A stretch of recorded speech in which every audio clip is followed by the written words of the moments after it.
мо дар домони осудаи ватан, дар кӯчаҳои зебову оростаи пойтахти азизамон шаҳри Душанбе озодона қадам мезанем. қалби мо аз перостагии шаҳри маҳбубамон рӯшану дидаҳоямон пур аз нур мегардад. чӣ қадар зебост ҳар як гӯшаву канори шаҳри Душанбе.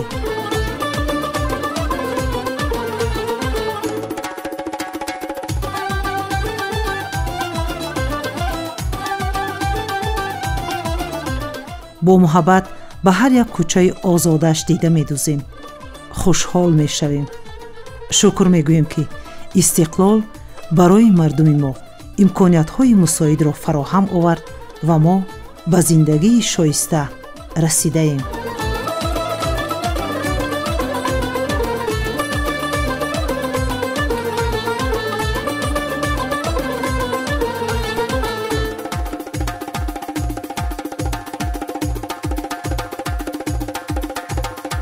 чанд соли охир симои шаҳри Душанбе ба куллӣ тағйир ёфт. гулгашту хиёбон ва боғҳои фарҳангиву фароғатии пойтахт гулистони нақшинро мемонад. аз файзу баракати истиқлолият ва заҳмати фарзандони шарифу фарзона пойтахти мамлакат ба як чаманзори пургул, бӯстони нозанин ва ба як шаҳри дилоро табдил ёфтааст.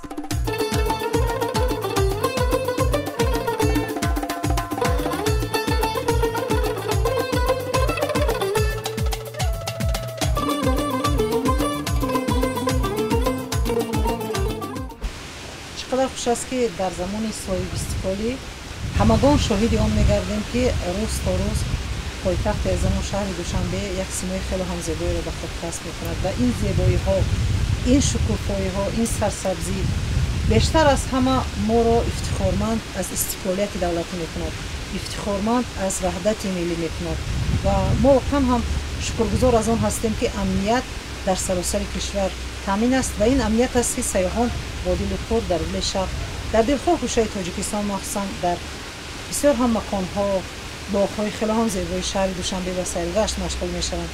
از نگاه شما همچون متخصص ساحه سیاحی، چه بیشتر سیاحان را به سرزمین ما و مخصوصا به شهر دوشنبه جلب کرده می‌تواند؟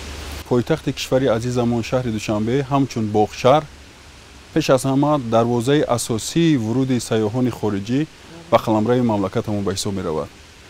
هر اون سیاحانی که می‌خواهند از گنجینه‌ها و جاذبه‌های سیاحی تاجیکستان بهره ور گردند، اول آنها طریق خط سیرها به پایتخت کشورمون شهر دوشنبه فرود می‌آیند، یک شب را در اینجا سپری می‌کنند و پس برنامه‌های میبعده خود را طرح‌ریزی می‌کنند.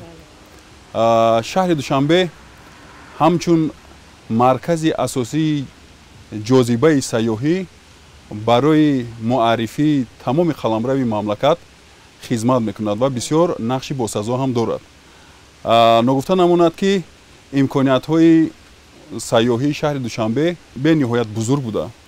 از 380 سوبیکت های خدمت رسانی ساحه سیاحی 150 تا این سوبیکت های خدمت رسانی ساحه سیاحی به شهر دوشنبه رسمی می‌آیند.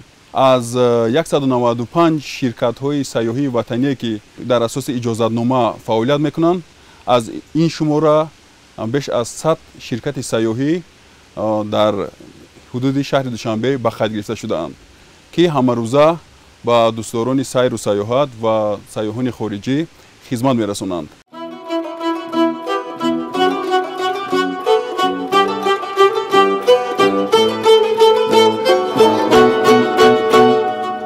شهر دوشنبه با امکانیت‌های فراخ خیش در سمت آبادکاری و سازندگی‌ها و مخصوصاً سیاحی البته اقتدار واقعی قبول و قناعتمند نمودن مهمانان را داراست. بنیاد آشخانه و مهمانخانه‌های با صنعت بلندی معماری قامت افراخته اگر از یک جهت حسن بخش شهر گردیده باشد، از جانب دیگر در سمت مهمانپذیری ملت ما را در سطح بلند معرفی می‌نماید.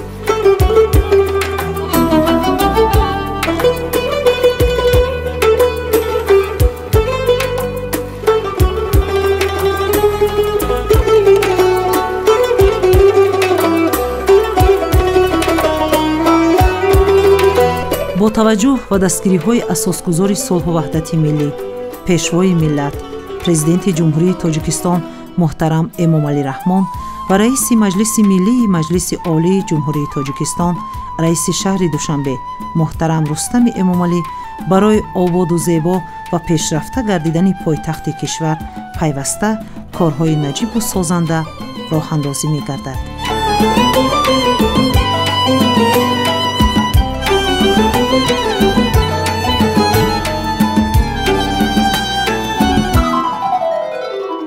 تو شهری صنعت و شهری سخن، تو را هر نقش چون نقش سخن برجاست و طرح هیکل‌های شاعر هاست. اگر یک نیمه تو رودکی مرمرین باشد، دیگر یک نیمت عینی سنگین است. دوشنبه صورت و سیمای تو این است. من همچون یک تاجیک، همچون یک صاحب وطن از پایتخت عزیزم، از شهر مقدس دوشنبه سخت افتخار میکنم. آنچنان افتخار میکنم که یک صاحب وطن از وطنی آزادش افتخار میکنه. دوشنبه در حقیقت امروز به یک گلستان تبدیل یافت و این به گلستان تبدیل یافتن دوشنبه از فیض و برکت استقلال و فداکاری های پیشوای ملت محترم امامعلی رحمان و شهردار جوان ما رستم امامعلی است. مثلا جوان مردانه، حق تلاشانه، نمک شناسانه. اگر به همین 6 سال گذشته سیمای دوشنبه بالکل دیگر شد. دیگر این دوشنبه زمان شوروی نیست. امروز آنهایی که 10 سال در دوشنبه نبودن دوشنبه را نمیشناسند و در حقیقت رهگم میزنند. این دلیل آن است که حکومت ملی ما، دولت جوان ما به خاطر بقای ملت، به خاطر مستحکم شدن پایه‌های استقلال و به خاطر آبرومندتر شدن پایتخت تاجیکستان، دل تاجیکستان جد و جهد صمیمانه کردند.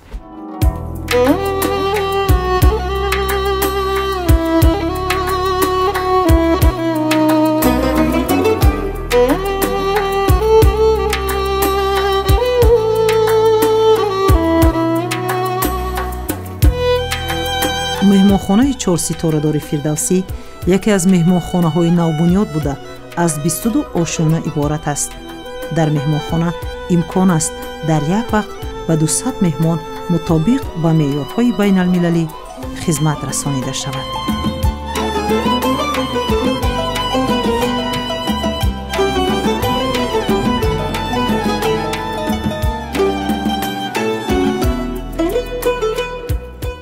محض با دستگیری پرزیدنت جمهوری تاجیکستان محترم امامعلی رحمان در شهر دوشنبه مهمانخانه‌های زمانوی با تمام شرایط‌های خوب ساخته و استفاده داده شده‌اند که باعث افتخار ما تاجیکان میباشد. مهمانخانه‌ای که ما کار و فعالیت میکنیم مهمانخانه فردوسی میباشد که تمام شرایط‌های برای سیاحان و مهمانان خارجی به داخل مهیا گردیده است که همه روزه سیاحان آمده از شرایط‌های فراهم آورده شده استفاده میبرند. ما کوشش میکنیم که طرز مهمان نوازی مردم تاجیک را به آنها نشان دهیم و حرکت میکنیم که بیشتر طعام‌های ملی خودمان را به سیاحان پیشکش نماییم.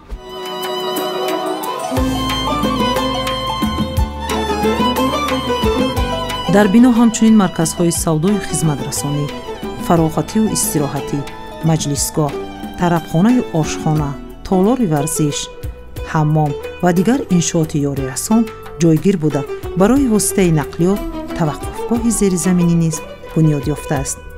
انشاءات با شکوه در دایره تدبیرهای سازندگی و بنیادکاری به استقبال جشن فرخنده ملی 35 سالگی استقلال دولتی جمهوری تاجیکستان با دستگیری رهبریت مقامات اجرایی حاکمیت دولتی شهر دوشنبه بنیاد گردیده است. این بنای خوش‌طرح و زمانوی از 9 آشیانه عبارت بوده با سبک و اصول خاص معماری بنیاد یافته است و مطابق طلبات معاصر مجهز گردیده است.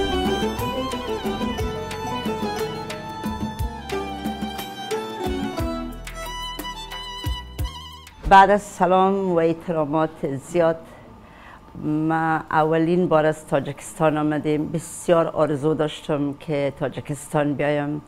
زیاد درباره مهربانی و خوبی‌های مردم زیبای تاجیکستان شنیده بودم.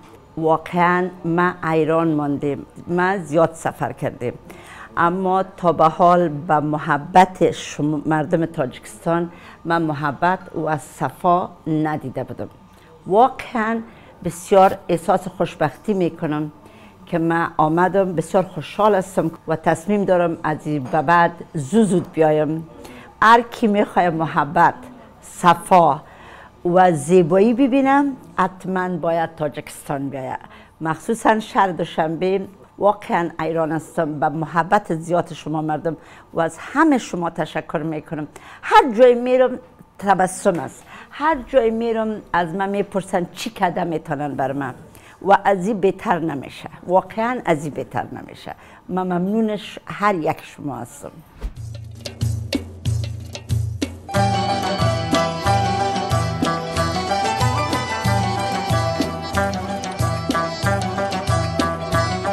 کانگورد گراند هتل دорои 98 ҳуҷра аз ҷумла барои меҳмонони олимақом буда имконият дорад дар як вақт 164 мизоҷро қабул намояд.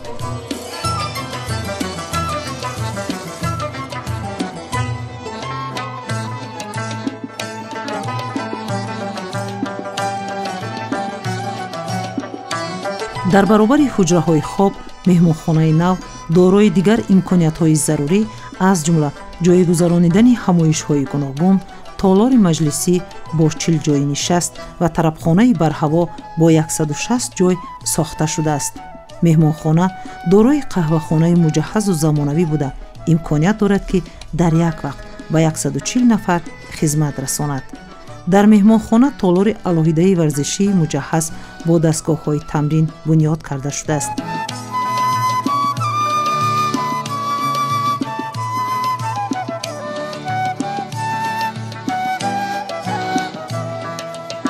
имконияти фароҳам омада ба баланд гардидани сатҳу сифати хизматрасонӣ ба мизоҷон мусоидат хоҳад кард.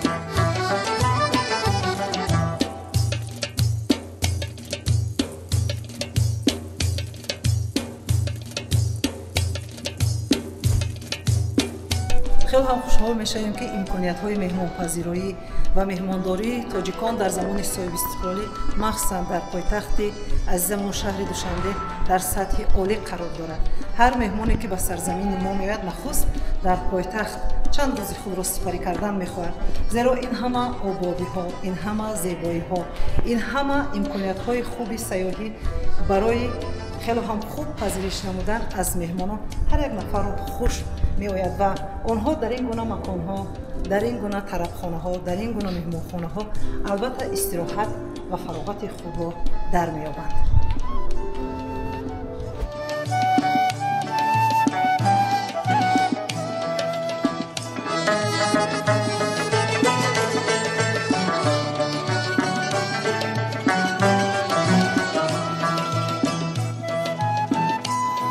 дохили меҳмонхонаи кангурд гранд ҳотел бо сабку услуби муосири меъморӣ оро ёфта, бо завқу салиқаи баланд ва бо истифода аз санъати баланди меъморӣ оро ёфтани дохили бино, ҳуҷраҳои хоб, роҳраву макони қабули мизоҷон иншоотро зебову диданӣ намудааст.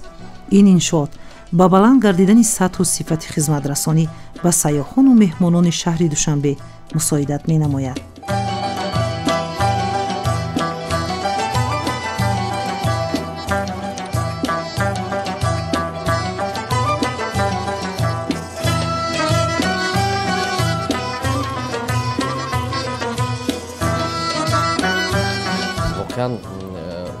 вақте мо ба пойтахти кишвари азизамон душанбеи нозанин менигарем, имрӯз душанбе ба як воқеан шаҳри модерни муосир табдил ёфтааст ва акнун ҳамаи ин аз чӣ манша мегирад? пеш аз ҳама ин аз он манша мегирад ки агар ба дарозои таърих назар афканем, мардумони мо ҳамеша мардуми соҳибтамаддун буданд ва бубинед шурӯъ карда аз ҳамон даврони куруши кабир ки як шаҳре бо номи персполис сохта буд ва дар замони худ фикр мекунам ки маркази тамаддуни ҷаҳон буд ва ин гуна масалан як шаҳри бо ҳашамат ва бо тамоми назокате ки барои ҷаҳони он рӯз буд ҳамто надошт. мо дар тӯли таърих мардуми фақат созанда будем, мардуме будем ки бо бунёди шаҳрҳо монда, дар давраи сосониён ҳамчунин, дар давраи сомониён ҳамчунин ва умуман дар дарозои таърих мардуми мо ҳар куҷо ки рафтанд мардуми созанда буданд, мардуми бунёдкор буданд, мардуми хиратманду хиратпеша буданд. ва ин ҳама аз он ҷо маншаъ мегирад ки дар тафаккури мардуми мо рисолати инсон рисолати созандагӣ аст, бунёдкорӣ аст, зебоиписандӣ аст ва шодзистан аст. ва ино вижагии ҳикмат ё фалсафаи мардуми ориёитабор буданд. ва ҳамин тавр пас аз ба истиқлол расидан пешвои муаззами миллат воқеан ҳамин масирро, ҳамин масири гузаштагонро, масире ки аз куруши бузург оғоз ёфт, ҳамуна пайгирӣ карданд ва давомдиҳандаи ҳамун кори куруши бузург, кори сомониён, кори сосониён ва сомониёнро идомат бахшиданд ва бахусус идомати ин корҳои албатта бо ҳидоятҳои пешвои муаззами миллат муҳтарам эмомалӣ раҳмон, ҳамчунин шаҳрдори азизамон муҳтарам рустами эмомалӣ ҳам аз замоне ки ба симати ҳамчун шаҳрдори шаҳр раиси шаҳри Душанбе таъин шуданд, тамоми кӯшиша ба харҷ доданд. Бибинед дар ҳамин 7-8 соли охир воқеан Душанбе як Душанбеи нав шудааст. як шаҳри гулҳо, як шаҳри зебо, як шаҳри мондагор, як шаҳре ки дар ҳамин давоми 8 соли охир маркази тасмимгириҳои зиёди нишастҳои минтақавию байналмилалӣ гардидааст. ва аксар аз онҳое ки дигар ба Душанбе меоянд як таассуроти накӯ доранд, як таассуроти хуб доранд ва ин бунёдкориҳо ҳамарӯза дар ҳама самтҳо, ҳам дар самти масалан ороишоти биноҳомон, ҳам дар самти сохтани хиёбонҳоямон, ҳам дар самти коргоҳҳо, бунёди коргоҳҳо, корхонаҳо, ҳамин ва тамоми он инфрасохторе ки боясти ҷавобгӯ ба сатҳи имрӯзаи муосири байналмилалӣ бошад, идомат дорад.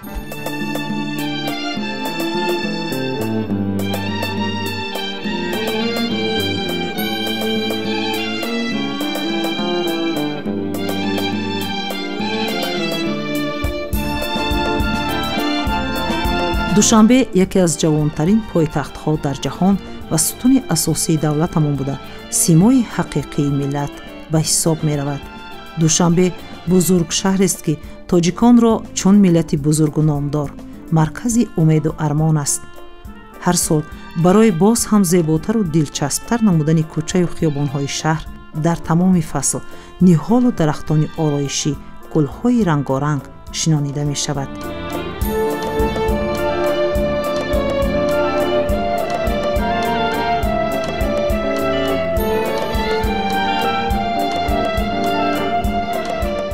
منم از ایران آمدم، خیلی دوست داشتم بیام نزدیک ببینم. شنیده بودم تاجیکستان کشور زیبا و پیشرفت شده ایه و شهر دوشنبه هم شهر بسیار زیبایی، من اینا رو شنیده بودم. اینی که در هلند زندگی میکنم، بعد حالا هوس کردم که بیام از نزدیک کشور تاجیکستان و شهر دوشنبه رو ببینم. با مردم گپ زدم، همه مردم بسیار مهربان بودن. شهر کشور قشنگی دارید، شهر بسیار زیبایی دارید با ساختمان‌ها و مدرن و زیبا. ولی بسیار ممنون از پذیرایی و مهمان نوازی شما و خیلی خوشحال شد، بیشتر خوشحال شدم که اومدم دیدم که چه کشور قشنگی و مردم بسیار مهربانی دارید.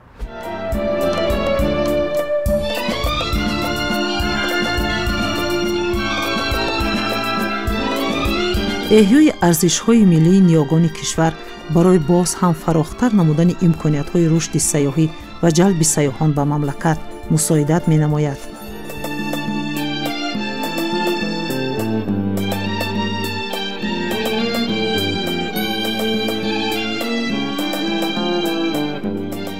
шумораи меҳмонхонаҳое ки дар гӯшаҳои гуногуни пойтахти азизамон қомат афрохтанд ва имрӯз ба хизмати мизоҷо машғул ҳастанд ба 41 адад мерасад ва шумораи хостелҳою мотелҳо ба 9 адад. ногуфта намонад ки дар самти идомаи бунёди инфрасохтори сайёҳӣ айни замон дар шаҳри душанбе боз сохтмони 5 меҳмонхонаи наву замонавӣ ҷавобгӯ ба стандартҳои байналмилалӣ бо маром идома дорад و علاوه بر این طبق چاره‌بینی‌های با نقشه گرفته شده جهت سزاوار استقبال گرفتن جشن بزرگ دولتی 35 سالگی استقلالیت دولتی جمهوری تاجیکستان در شهر دوشنبه بنیاد انشاءات‌های مهم سیاحی با سرعت ادامه دارند. چقدر خوشحال از آن میشویم که در این زمان روز همین امکانیت‌ها برای قبول برای پذیرش مهمانان خیلی هم خوب برامون داشته است و با استفاده از این امکانیت‌ها همه روزا مشاهده می‌نماییم که چقدر مهمانان زیاد به پایتخت کشور وارد میشن. آنها چقدر سخن‌های خوب، چقدر سخن‌های خاطرمان درباره امکانیت‌ها و عموما ظرفیت‌های خاص پایتخت عزیز ما خیر می‌کنند. هر اون سیاحانی که با پایتخت عزیز ما شهر دوشنبه قدم را انجام می‌نمایند آنها به تأثیرات عمیق با کشورهای خود برنمیگردند و هنگام روبرو شدن با آنها صحبت کردن با آنها تمام تأثیرات نیک خود را درباره این باغشهر پایتخت عزیز گپ میزنند. آنها میگویند که حتی تصور نمیکنیم که یک شهر در بین باغ‌ها بنیاد گردیده است و در طول دوران صاحب استقلالی شماره اینقدر باغ‌ها، شماره اینقدر سوبیکت‌های خدمت‌رسانی ساحه سیاحی، شماره طربخانه‌ها، شماره چایخانه‌ها، شماره میدان‌ها چنان بنیاد یافته‌اند که حتی نظیر ندارد. در میان آنها باغ‌های استاد ابوعبدالله رودکی، باغ حکیم عبدالقاسمی فردوسی، باغ استاد صدرالدین عینی، باغ پرچم، باغ میدان استقلال، خصوصا مجموعه یا اینکه برج استقلال با این فراخی با این وسعت بسیار کلان نظیر ندارد و همچون جاذبه گنجینه سیاحی مهمانان را تشریف کنندگان را از سر تا سر عالم با پایتخت عزیز ما جلب میکنند. مجمع استقلال گفته همین جایی که این حال ما نشستیم ببینید چقدر خوب نمایان است. از دلخواه گوشه شهر دوشنبه ما مجمع استقلال رو مشاهده کرده می‌کنیم. این سازندگی ها، این بنیادکاری ها واقعا هم با نقش های خاص ملی، با فرهنگ خاص، با نقش های باستانی، البته هر یک بیشتر از همه هر یک ساکن پایتخت، ساکن تاجیکستان رو افتخارمند می‌کند. بعداً تمام مهمانانی که وارد میشوند از تماشای این گونه موضوع‌ها، از این گونه مکان‌های تاریخی با تاریخ ما، با فرهنگ ما آشنا میشن و مقصد نیست همین است با استفاده دادن بنیاد نمودن چنین مجموعه‌ها، چنین موضوع‌ها، چنین مکان‌های واقعا هم دلفریب که بازگو کننده تاریخ خیلی هم باستانی تاجیکان باشه. این زمان برای باز هم زیباتر گردانیدن پایتخت عزیزمان شهر دوشنبه چنانی که همه ما آگاهیم 93% جایگیرشوی جغرافی جمهوری تاجیکستان را کوه‌ها تشکیل می‌دهند و اگر از فراز آسمان ما به دوشنبه شهر نگریم بسیار یک شهر زیبا در میان دامنه کوه‌ها را می‌بینیم که تصور کردن آن نظیر ندارد. بنابر همین هر آن جایی که کمیته رشد سیاحی اشتراک میکنند و گوشه جالب سیاحی خود را پیشکش هواداران سیر و سیاحت میکنند، منظور من در کشورهای خارج، ما همیشه یک برندی که از خود جایگیرشوی جغرافی تاجیکستان از طبیعت تاجیکستان برآمده است برمی آید همین رو تبلیغ میکنیم. یعنی تاجیکستان همچون جوهری کشف نشده در قاره آسیا بسیار حیرت آور است که یک شهر با چنین فصاحت زیبا با چنین زیبایی ها در بین قطارکوها جایگیر شده است.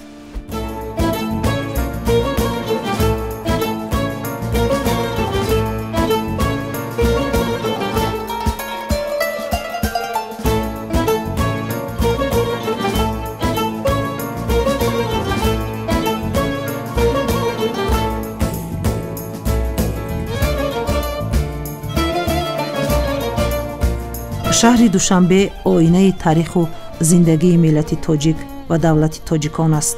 حکومت مملکت با مسئله سیاحی در جمهوری تاجیکستان توجه خاصه داده در شهر و نواحی مملکت برای سیر و سیاحت مهمانان داخلی و خارجی شرایط فراهم می‌سازد. زیرا انکشاف ساحه سیاحی اقتصادیات تاجیکستان را رشد داده برای بلند برداشتن آبروی اعتبار مملکت و معرفی شایسته تاجیکستان در جامعه جهانی مساعدت می نماید.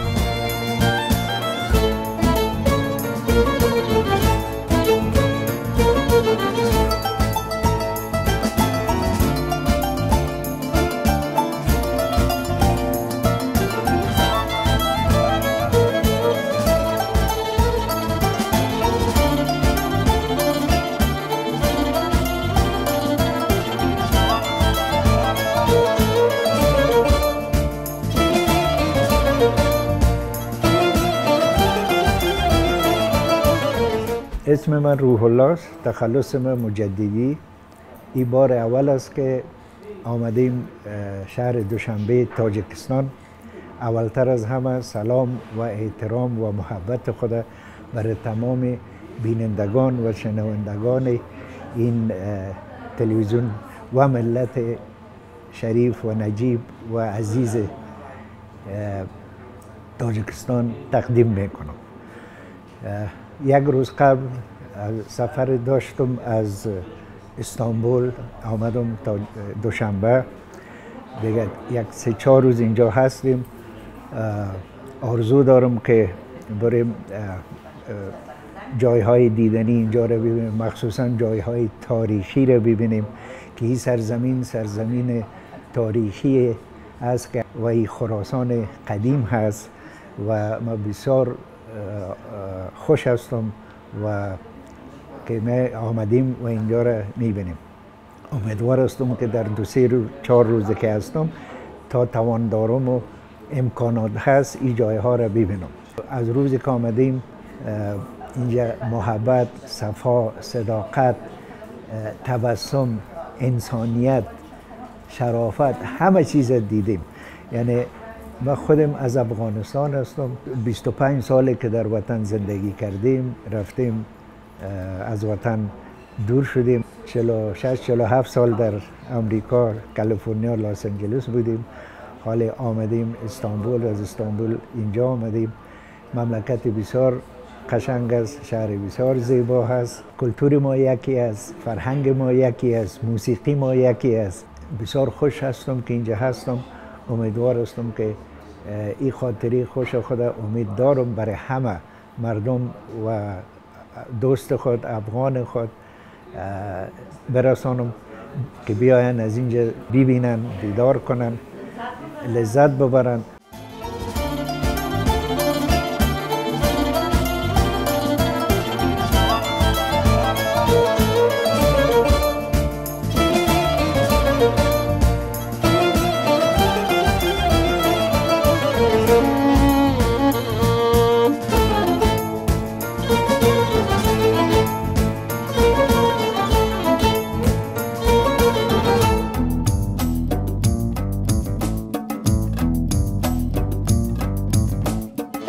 طی چند سال اخیر پایتخت دولتمان شهر دوشنبه سیمای خود را کلاً تغییر داده به شهر آرزوها تبدیل یافته است. در آسیای مرکزی و بیرون از آن دوشنبه همچون جوانترین شهر زیبا، آباد و آسوده معرفی گشته به مرکزی برگزاری کنگرس و سیمپوزیوم، کنفرانسیا و همایش‌های سطحی بلند بین المللی مبدل گشته است.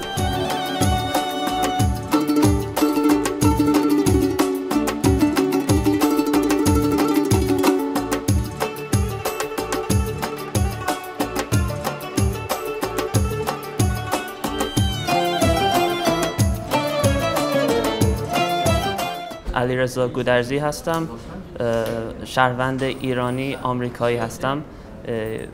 این سفر سوم من به تاجیکستان، بار اول سال 2021 اینجا آمدم. من معمار هستم و بسیار علاقه دارم برای معماری و تاریخ و زبان. بار اول که تاجیکستان آمدم بسیارتر در دوشنبه گشتم و برای من جالب بود که ببینم معماری دوشنبه و هم معماری جدید دوشنبه و خیلی خرسندم که باز اینجا هستم. کاخ نوروز یکی از بنای جدید زیبا است در دوشنبه، خصوصا کار نجاری در اونجا و آینه کاری خیلی خوب است و مهم است که معماران تاجیکستان از همین رمزها و هنرهای دستی این ملت استفاده کند در طراحی جدید. من همیشه به دوست ایرانی میگم به جای کشورهای اروپا به تاجیکستان سفر کنید.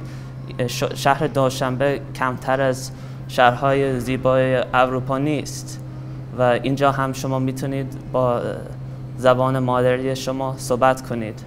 اسم من منوچهر هست، گودرزی، مقیم آمریکا هستم برای 35 سال. الانم به عنوان سفر آمدم تاجیکستان. چند سالی هم هست در ترکیه زندگی میکنم، همزمان هم در آمریکا هم در ترکیه، اما اصلا ترکیه قابل مقایسه با تاجیکستان نیست. تاجیکستان همونطور که علیرضا گفت، هر کسی خصوصا فارسی زبان هست به جای اینکه اروپا یا کشورهای دیگه ترکیه بخوان برن باید ترجیح بدن بیان تاجیکستان، چون اولا همزبان هستن، بعد ارتباط فرهنگی مردم بیشتر میشه و برای هر دو ملت و همه ملت ها بهتره. تصوری که یک شخص از ایران یا آمریکا میاد تاجیکستان، خصوصا شهر دوشنبه، با اون چیزی که میبینه خیلی متفاوته. یعنی که مردم فکر میکنن که دوشنبه یک شهریه که هنوز هیچ تکامل پیدا نکرده، اما همونطور که علیرضا گفت دوشنبه الان واقعا با شهرهای دیگر در اروپا میتونه مقایسه بشه. کارهای زیادی شده، خیلی با ارزشه و مردم هم که مردم ما یک کشور هستیم، یک مردم هستیم در ایران، افغانستان، تاجیکستان، هیچ تفاوتی بین ماها نیست. همه هم زبان و هم فرهنگ هستیم. فرهنگ هممون هم فرهنگ خیلی مهمان دوست، خیلی آرام، خیلی صلح دوست هستش و مردم تاجیکستان از یک روزی که آمدم دیدم بسیار مردم خوب با صفا هستند.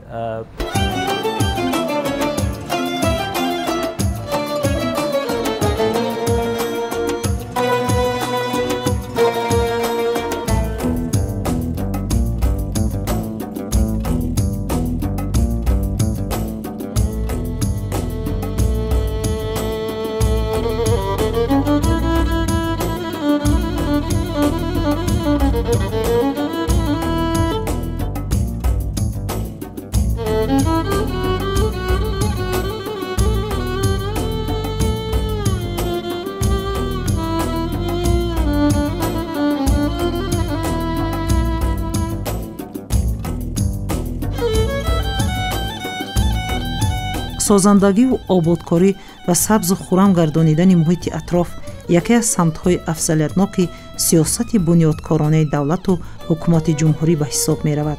ин аст ки солҳои охир пойтахти мамлакат шаҳри душанбе бо бунёди беҳтарин иншооти баланду замонавӣ симои худро куллан дигар намудаву дарахтони ҳамеша сабз, гулу буттаҳои ороишӣ ва ниҳолҳои гуногуни сояафкан ба ҳусни он таровати тоза зам намудааст. ободониҳое ки имрӯз дар пойтахти ватани азизамон шаҳри душанбе шуда истодааст, албатта ба сатҳи маърифати ҷомеа, ахлоқу рафтори сокинон ва фарҳанги шаҳрдорӣ бетаъсир намемонад.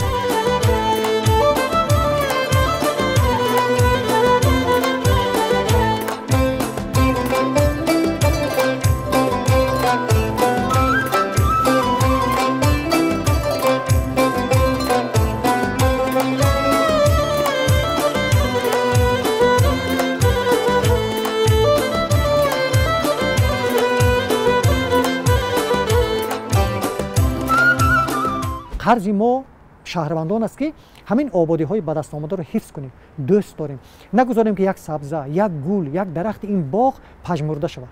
агар тавонем, дар зарурат агар мо тавонем дили худро об кунем ба бихи дарахт бирезем. агар имконамон бошад, масалан аз садоқат чашма созем ба бихи гулҳои ин шаҳр березем, аз садоқату меҳру муҳаббат, чунки ватандорӣ ҳамин аст. ватандорӣ он аст ки ободиҳои дигарон ба вуҷуд овардаро мо бояд эҳтиёт кунем, мисли гавҳараки чашм. баъд як сифати инсон, як сифати инсони баршуда гавҳар, як сифати инсони ҳақиқӣ он аст ки намакшинос бояд бошад. ман бемуболиға мегӯям, душанбее ки имрӯз мо дорем نه تنها باعث افتخار ما تاجیکان بلکه باعث افتخار مهمانان است. هر روز ما شاهدیم که صدها نفر مهمان از تمام قطعه‌های عالم به دوشنبه می‌آیند و با مردم در ملاقات میشوند، آبادی‌ها رو می‌بینند و ما از چهره آنها، از ملاقات آنها، از گفتگوی آنها درک می‌کنیم، می‌بینیم که آنها در حقیقت با تمدن پرور، باستانی، فرهنگ شناس و آبادگر بودن ملت ما سر تعظیم فرود آوردند و اکنون نوبت آن است که ما باید همچون فرزند همین کارها رو ادامه دهیم. در پهلوی دولت ملی پیشوای ملت محترم امام علی و رئیس شهر محترم رستم امام علی باشیم، برای آنکه مولانا جلال الدین بلخی میگن که دولت هم از اتفاق خیزد، پرکندگی از نفاق خیزد. ما متحد بودیم که چنین کامیاب شدیم. محض استقلال و فداکاری پیشوای ملت محترم امام علی رحمان سبب شد که چهره دوشنبه دیگر شد. امروز وقتی که به دوشنبه از بلندی‌های اطراف دوشنبه نگاه میکنیم، در حقیقت گلستان است. چون یک شهر سبز، چون یک شهر سرگل در آسیای میانه در گمان است که دریابید و همین هم باعث افتخار است. ما باید به قدر همین کامیابی ها برسیم و کوشش کنیم که همین کامیابی ها، همین دستاورد ها زیادتر شود. اکنون به خاطر زیاد شدن این ما باید چیکار کنیم؟ معرفت شهرنشینان را، فرهنگ شهرنشینی ساکنان پایتخت رو ما باید بلند برداریم. یعنی آنها مسئولیت کنند در نزد تاریخ، وطن، استقلال و پایتخت. و کسی که در پایتخت زندگی میکند خوشبخت است و یک نوع امتیاز هم دارد. امتیاز به اون معنی که در دل تاجیکستان زندگی میکند. لیکن در برابر امتیاز داشتن مسئولیت بسیار بلند هم دارد. باید هر یک ساکن پایتخت مسئولیت کند که در گفتن، در معامله کردن، در همه حالت باید فرهنگ بلند داشته باشد. دوشنبه امروزه با وجود جوان بودنش ریشه در قعر تاریخ دارد و همین دلیل هر یک تاجیک را وادار میکند که به قدر این شهر برسیم، آن را دوست داریم، مثل زادگاه خود، مثل پدر و مادر خود و برای آبادی‌اش بکوشیم.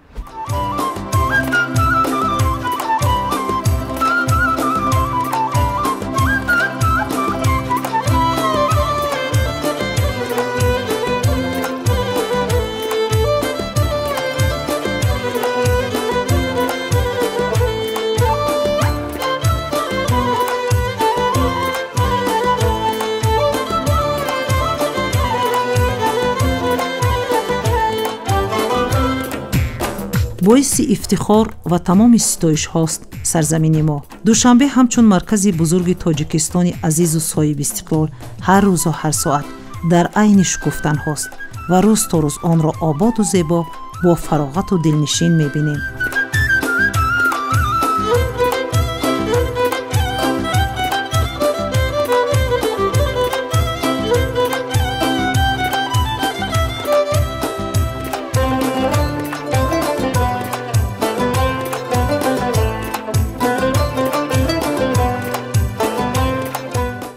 اینقدر خوب است این امکانیت ها، این شرایط ها، رشد اینفراستراکچور در مرکز تاجیکستان، در پایتخت عزیز، در شهر دوشنبه و در این مورد واقعا ما باید دقت دهیم به رشد سیاحی داخلی و بیشتر شرکت های سیاحی که امروز در پایتخت کشور و فعالیت مشغول هستند، آنها با ترغیب و تشویق مکان های دلفریب شهر دوشنبه بند هستند و بیشتر نفرانی که این خط سیرها رو همراهی میکنند اولا ساکنان ما هستند. بله، امروز طبق متدولوژی سازمان جهانی سیاحی رشد سیاحی داخلی نیز یکی از ساحه‌های افضلیت‌ناک اقتصادی به حساب می‌رود. ما باید با این ساحه توجه جدی نظر کنیم و کمیته رشد سیاحی نزد حکومت جمهوری تاجیکستان در این مسئله بی‌طرف نیست. از 195 شرکت سیاحی وطنی که طبق اجازتنامه فعالیت خود را به راه ماندند، هم پیوسته کمیته رشد سیاحی با آنها مشورت ها میگذراند و در هنگام مشورت ها و ملاقات ها همیشه از آنها طلب کرده می شود که در برابر وارد کردن سیاحان خارجی یا که رشد سیاحی وارداتی و رشد سیاحی داخلی هم نظر افکنند. یعنی با استفاده از امکانیت های فراخ پایتخت عزیز می توانند شهروندان ساکنان جمهوری را از تمام گرد و گوشه مملکت با پایتخت کشور جلب نمایند. یعنی آنها خطسیرهای دو روزه سه روزه تهیه کنند و طبق این خطسیرها می توانند خوانندگان مکتب های میانه کسبی و دانشجویان دانشگاه‌های عالی دیگر منطقه‌های کشور را برای دیدن از اینفراستراکچورهای سیاحی، برای دیدن از گنجینه‌های سیاحی پایتخت به شهر دوشنبه جلب کنند. در محور همه این پیشرفت‌ها، همه این سازندگی‌ها، در همه این بنیادکاری‌ها پیش از همه تینجوی امانی می‌ایستد و این تینجوی امانی محض از پایتخت عزیز ما شهر دوشنبه آغاز می‌گردد، چون که دوشنبه همچون قلب کشور همیشه در تپش است.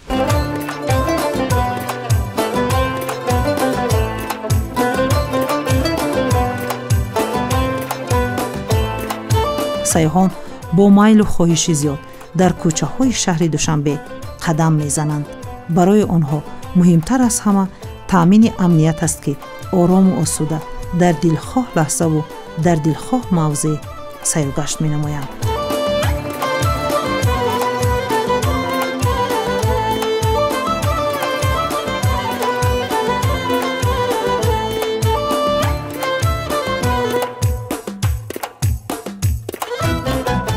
شما در این فرصت خیلی کوتاهی که در شهر دوشنبه قرار دارید، در سرزمین زیبای تاجیکستان هستید، از کدام موضوع‌ها دیدن کرده؟ درباره امکانیت‌ها، درباره شرایط‌ها، خود همین مهمانخانه فردوسی که عین حال ما حضور داریم چی گفته می‌توانید؟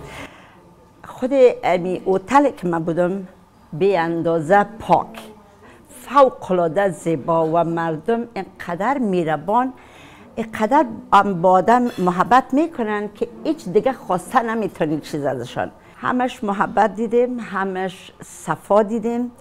اوتل آمدم، اوتل فوق‌العاده پاک، فوق‌العاده مهربان، فوق‌العاده انسانای خوب.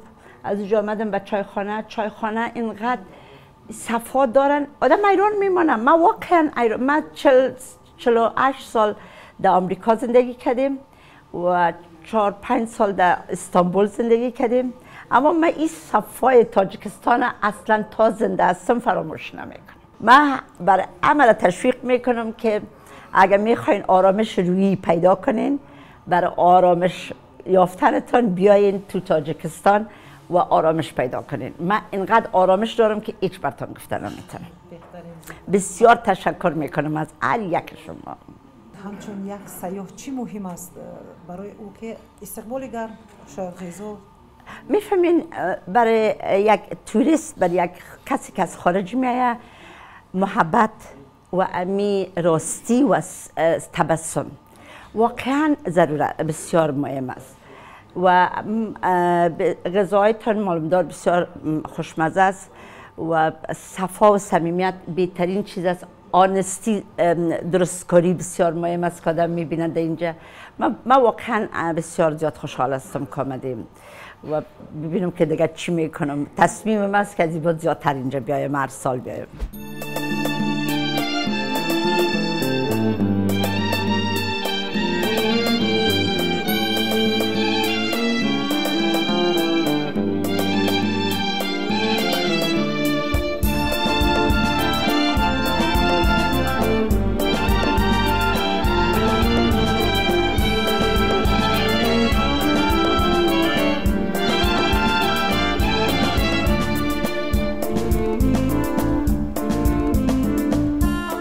امروز یک شهری پویا، یک شهری که همیشه در حال رشد است، همیشه در حال حرکت است، همیشه مثلا رو به سمت پیش است، رو به سمت بالا است. دوشنبه عزیز ما تبدیل یافته است و همه این اصلا از همین صلح، آسایشتگی، وحدت ملی و خودشناسی ملی منشأ میگیرد. من امیدوار هستم که تک تک افرادی عزیزی کشورمان، بخصوص ساکنان پایتخت کشور، بایستی به قدر همه همین زیبایی ها، به قدر همه همین بنیادکاری ها و مدرن شدن دوشنبه بایستی همگان برسیم و همگان در زیر سیاستی خردمندانه پیشوای معظم ملت و همچنین اون دستور سپارش هایی که از جانب شهردار عزیزی دوشنبه محترم رستم امام علی صورت میگیرند، بایستی باز هم برای پیشرفتی دوشنبه عزیزمان، برای زیباییش، برای آبادیش، برای رعایت اون فکر میکنم بعضی از اتیکت های هستند که اینجا آینه پرجلای تاجیکستان عزیز است، چون که هر کسی که می آید از بیرون کشور ما واقعا با وارد شدن اول بر دوشنبه با مناسبت مردم، با تازگی گرد و اطراف، با انفراساختار، با مناسبت، با زیبایی، با همه اینها اهمیت میدهد و وابسته به این به مردم ما بهاگذاری میکند و از این لحاظ من فکر میکنم که هر نفر از افرادی که در دوشنبه عزیز اقامت دارند بایستی اینها همون طلبات مرامنامه پایتخت، ساکنی پایتخت بودن رعایت کنند. میهن سبز اهورا، پاره از آریانا، پایگاهی تختی جمشید، زادگاهی مهر و خورشید، کشوری آزاده جانان، کشوری آزاده نامان، تا ابد پاینده مانی تاجیکستان، تاجیکستان. پاره از ملکی کروشان، پاره از دولتی ساسان و سامان، نیمه ملکی تخار و سغد و کوشان، نیمه بلخ و بدخشان، قسمت از سرزمین آفتابی خراسان، تا ابد پاینده مانی تاجیکستان، تاجیکستان.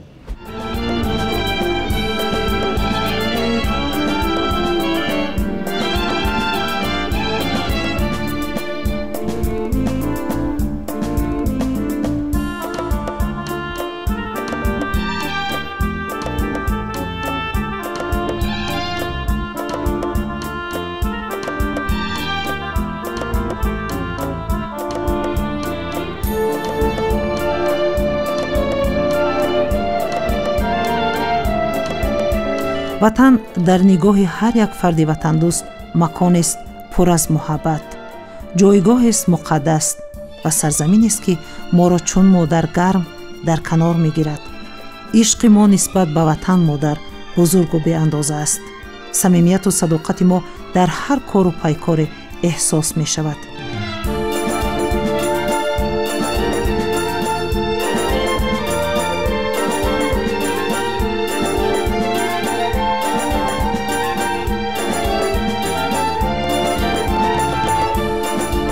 дар домони осудааш ҳар лаҳза моро воқеан ҳам ба хушҳолӣ, ба сарфарозӣ, ба саодат мерасонад ва ин иқболи накӯи миллати сарбаланди тоҷик аст ки ҳамеша нидо аз хушҳолиҳо, сарфарозиҳо, ободиҳо ва шукуфоиҳо медиҳад ва ин нидоро хушбахтона дар замони соҳибистиқлолӣ меҳмонони зиёд, сайёҳони зиёд шуниданд ва ҳама рӯза меҳмони сарзамини мо мешаванд, меҳмони пойтахти азизамон шаҳри душанбе мегарданд.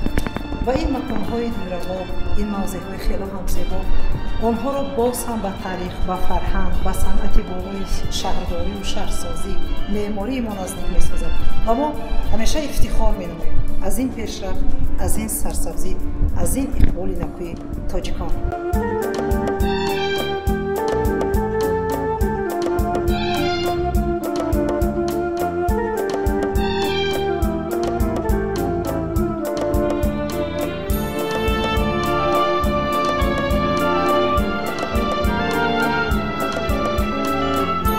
имрӯз пойтахти давлати тоҷикон шаҳри душанбе яке аз марказҳои муттаҳидсозандаи тоҷикони ҷаҳон аст.